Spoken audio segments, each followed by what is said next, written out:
Hello বন্ধুরা, welcome to another video and আমি চলে এসেছি সোনাঝুরিতে। টোটোটা কিন্তু একদম তোমাদেরকে সোনাঝুরি হাটের সামনেই নামাবে। আগের ব্লগ যদি দেখে থাকো তাহলে দেখবে সোনাঝুরি আমরা কি করে পৌঁছেছি সেটার পুরো ফুল ডিটেলস দেওয়া আছে। তো আমরা ঢুকে পড়লাম সোনাঝুরিতে। এই পুরো জঙ্গলটা জুড়ে এখানে হাট বসে। আজকে দেখতে পাচ্ছ অনেকটাই ফাঁকা আছে। স্যাটারডে সানডেতে তো পুরো দুটো জঙ্গল পুরো ভরে হাট বসে, আর জায়গাই হয় না, এত ভিড় থাকে। আমরা এসেছিলাম উইকডেজে, তো ওই জন্য এখানে সেরকম খুব একটা ভিড় ছিল না। এই যে বাটিক চাদরগুলো দেখলে, এই বাটিক চাদরগুলোর প্রাইস ছিল 350 করে। আর এখানে সমস্ত যে জিনিসগুলো দেখতে পাচ্ছ এগুলো খুব সুন্দর সুন্দর অ্যাপ্লিকের কাজ করা আছে, হ্যান্ড প্রিন্টেড কাজ করা আছে, অনেক সুন্দর। এগুলো বিভিন্ন বিভিন্ন আলাদা আলাদা দামে আছে, যেহেতু এগুলো টুরিস্ট স্পট তো ওই জন্য এখানে জিনিসপত্রের দাম সাংঘাতিক। এই কুর্তিগুলো ছিল 250 করে। এখানে কম রেঞ্জের কিছু নেই বললেই চলে, যেহেতু উইকডেজে এসেছিলাম তার জন্য বার্গেনিং করে কিছুটা কমে আমাদেরকে দিচ্ছিল। তো এখানে এলে বার্গেনিং করতেও ভুলো না যেন। এখানে শুধু শাড়ি নয়, এখানে বিভিন্ন ধরনের জুয়েলারিও পাওয়া যাচ্ছিল। হ্যান্ডমেড জুয়েলারিগুলো ছিল দুর্দান্ত দেখতে। আর এখানে দেখতে পাচ্ছ চুড়িও, বিভিন্ন ধরনের চুড়ি, সুতোর কাজ করা, কাপড় দিয়ে বানানো অনেক কিছু হ্যান্ডলুমের চুড়িও পাওয়া যাচ্ছিল। অক্সিডাইজের বিভিন্ন ভ্যারাইটি পাওয়া যাচ্ছিল। এই চুড়িগুলোর সেটের দামগুলো ছিল, কোনো জায়গায় বলছে 100 টাকা, কোনো জায়গায় 120, কোনো জায়গায় আবার 80 টাকাতেও পাওয়া যাচ্ছিল।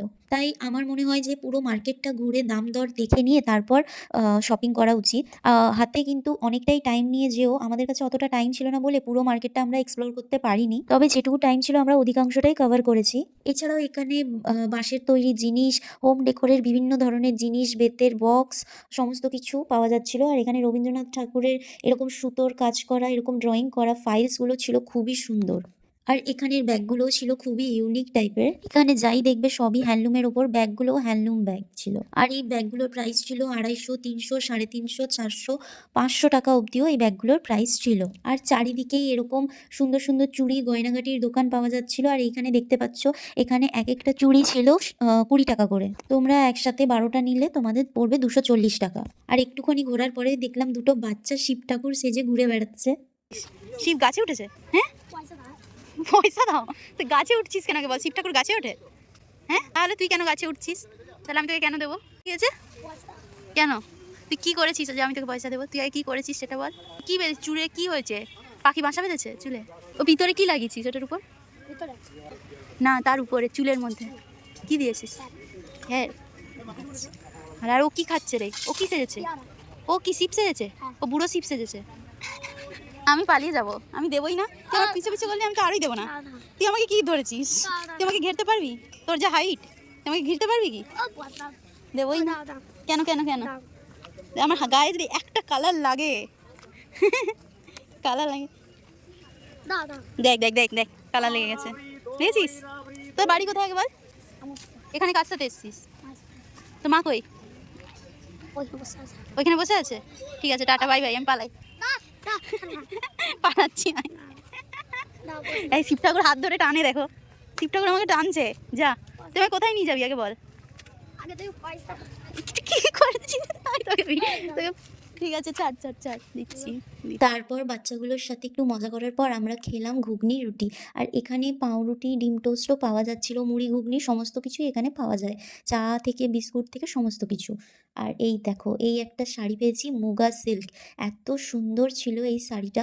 এটার প্রাইস ছিল 1800 টাকা। আর এই যে এই কুর্তিটা আমার খুব পছন্দ হয়েছিল বলে এটা মায়ের জন্য নিয়ে নিয়েছিলাম। আর এখানে ছিল হোম ডেকোরের বিভিন্ন জিনিস, রবীন্দ্রনাথ ঠাকুরের ফটো ফ্রেম। আর এখানে পাওয়া যাচ্ছিল সমস্ত ধরনের আচার, কাঁচা আম, কদবেল, আমড়া, পেয়ারা, আমলকি, তেঁতুল, সমস্ত ধরনের, এমনকি শসাও ছিল। তো সমস্ত ধরনের এখানে কামরাঙা থেকে শুরু করে বাকি সব কিছু দিয়ে মিশিয়ে একটা খুব সুন্দর আচার মতন বানিয়ে দিচ্ছিল। আর এই হাটের ভিতরে একটা আছে শকুন্তলা ভিলেজ রিসর্ট, যেখানে তোমরা গিয়ে রেস্ট নিতে পারো, থাকতে পারো, খাওয়া দাওয়াও করতে পারো। কিন্তু এখানে বিশাল দাম, শুধু খাওয়ার নয়, এখানে থাকারও জায়গা আছে, কিন্তু খুবই এক্সপেন্সিভ। এই রিসর্টটাও কত সুন্দর ডেকোরেট করা দেখতে পাচ্ছ, ভেতরটা পুরো একটা গ্রামের পরিবেশ মনে হচ্ছে, কারণ এটা পুরোটাই মাটির কালারের দিয়ে তৈরি, মাটির প্রলেপ দিয়ে, দেখে যেন মনে হচ্ছে মাটির বাড়ি। আর হ্যাঁ, এখানে কাপড়ের পিস থেকে এখানে বেড কভারও পাওয়া যাচ্ছিল। আর বেড কভারগুলো এতটাই সুন্দর ছিল যে কি বলব। বেড কভারগুলোর প্রাইস ছিল উইথ পিলো ছিল ₹600 তো বলল যে কম-সম করে হয়ে যাবে। মানে বার্গেনিং করলে ওরা দিয়ে দিত। আর বেড কভারগুলো ছিল সেই দেখতে। বেড কভারগুলো আর প্রচুর বড়, বড় ছিল। আর এগুলো ছিল ব্ল্যাঙ্কেট যেগুলোর প্রাইস ছিল ১৫০০ থেকে ২০০০ এর মধ্যে। আর এখানে প্রিন্টেড কাস্টমাইজ করা টি-শার্টও পাওয়া যাচ্ছিল। এটা ইউনিসেক্স ছেলে আর মেয়ে বোথ পড়তে পারবে। আর এই কুর্তি এই পাঞ্জাবিগুলো ছেলেদের জন্যও পাওয়া যাচ্ছিল। হ্যাঁ, এখানে বিভিন্ন ধরনের ছোটদের, বড়দের ছাতা পাওয়া যাচ্ছিল। আর এখানে কাঠের তৈরি বিভিন্ন ছোটখাটো জিনিসও পাওয়া যাচ্ছিল। আর এগুলো ছিল কাস্টমাইজ হুডি। দেখো কত সুন্দর লেখা আছে, আমি সাথে পাচ্ছে থাকি না। আর এপাশে যে কুর্তিগুলো দেখছো সবেরই রেঞ্জ ছিল ২০০, ২৫০ এরকম করে। আর এখানে দেখতে পাচ্ছ জায়গায়, জায়গায় বাউল গান শোনাচ্ছে।